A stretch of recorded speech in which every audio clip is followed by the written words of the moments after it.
Now we see some Marines coming out the front door of the West Wing there. So here we go. Here's President Trump coming out that doorway of the White House. He's standing there, the awaiting media pack, as you can imagine, a huge travelling pack has come with President Zelenskyy, or shouting questions to him. Here is President Zelenskyy's vehicle now driving up the driveway, turning around to enter into the portico, followed by that minibus with his entourage, as I was mentioning. You'll see the vehicle just pulling up to the portico there, President Trump waiting on President Zelenskyy. There may be a slight fuse there. You can see the vehicle there pulling up. Slight delay between what I'm seeing in real life here, I guess, and the relaying of the video images. President Zelenskyy now out of the vehicle. There we go. A warm handshake between President Trump and President Zelenskyy. Let's listen.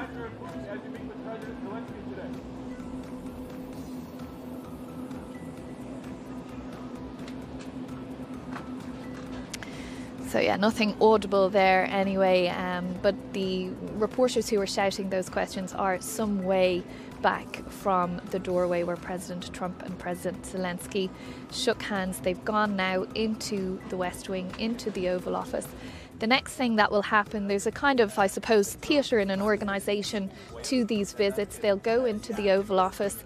Members of the White House pool will go in with them, as there are hundreds of journalists here. They can't all fit in the Oval Office, so there are some of the regular White House reporters, and then the visiting Ukrainian media as well will go into the Oval Office, where there will be some initial footage of them.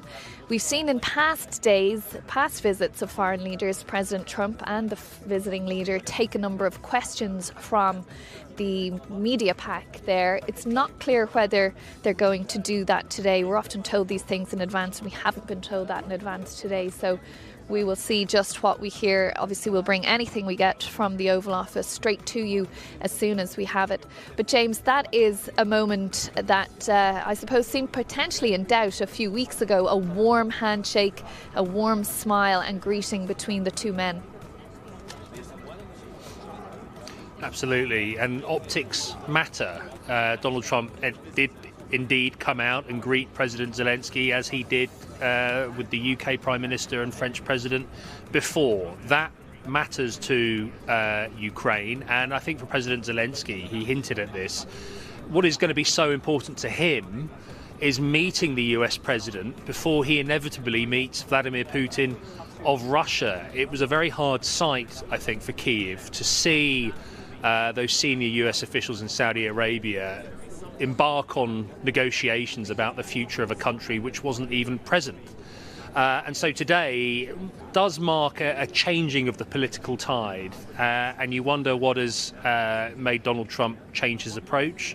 Perhaps he is eyeing this lucrative mineral deal, which will enable him to, which will be a political coup, something to, in his eyes, that would reimburse America for the billions of dollars of military aid it has given to Ukraine. President Zelenskyy is adamant. He says this isn't about Ukraine repaying debt. He said, I'm not going to repay 10 cents of debt. This is about a future investment that he hopes will turn into something more. So you now wonder about the conversation these two leaders will have over a working lunch. President Zelenskyy will try and impress upon him that if Ukraine was to succumb to Russia's full-scale invasion, then he would argue Russia will not stop here. He will apply pressure to other parts of Europe, where the NATO alliance has come under strain as well, not least with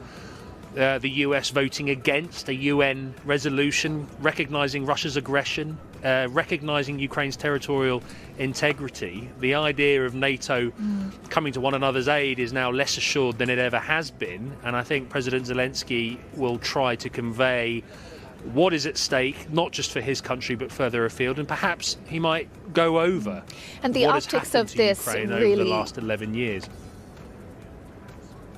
Sorry, James, the optics of this really matter. I mean, just as we're looking here now of a replay of that moment of President Zelenskyy getting out of the vehicle and being greeted by President Trump.